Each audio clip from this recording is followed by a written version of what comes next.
समस्त भौतिक सृष्टि अनंत संभावनाओं से अस्तित्व में आई है। साधारण बात नहीं और इंसान का होना कितना अधिक महत्व रखता है, और फिर भी हम खुद के लिए गंभीर न हो तो फिर दूसरी प्रजातियों से भिन्न कहाँ हुए।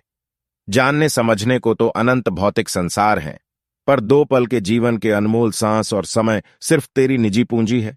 खुद को समझकर ही इस्तेमाल करने के लिए हैं। दूसरों के पीछे नष्ट कर देगा तो हमेशा पछताना पड़ेगा।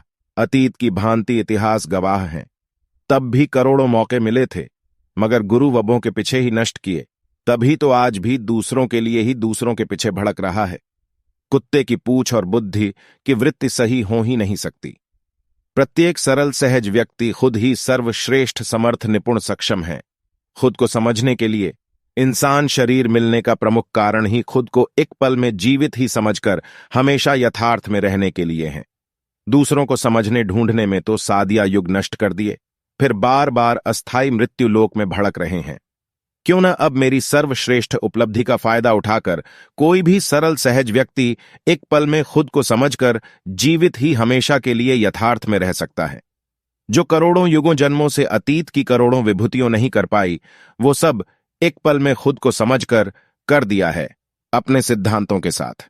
कुछ भी थोड़ा भी रति भर भी अलग करने की जरूरत ही नहीं। जैसे भी हो वैसे ही सिर्फ खुद को समझना ही है। बिना भक्ति योग साधना ध्यान गुरु के हस्तक्षेप निर्देश मदद के सिर्फ आप खुद ही सक्षम निपुण समर्थ सर्वश्रेष्ठ हों। खुद को समझकर हमेशा यथार्थ में रहने के लिए। यथार्थ में रहना करोड़ों रब ढूंढने से भी खरबों गुणा अधिक ऊंचा है। समस्त भौतिक सृष्टि अनंत संभावनाओं से अस्तित्व में आई है। साधारण बात नहीं और इंसान का होना कितना अधिक महत्व रखता है, और फिर भी हम खुद के लिए गंभीर न हो तो फिर दूसरी प्रजातियों से भिन्न कहाँ हुए। जानने समझने को तो अनंत भौतिक संसार हैं, पर 2 पल के जीवन के अनमोल सांस और समय सिर्फ तेरी निजी पूंजी है। खुद को समझकर ही इस्तेमाल करने के लिए हैं। दूसरों के पीछे नष्ट कर देगा तो हमेशा पछताना पड़ेगा। अतीत की भांति इतिहास गवाह हैं।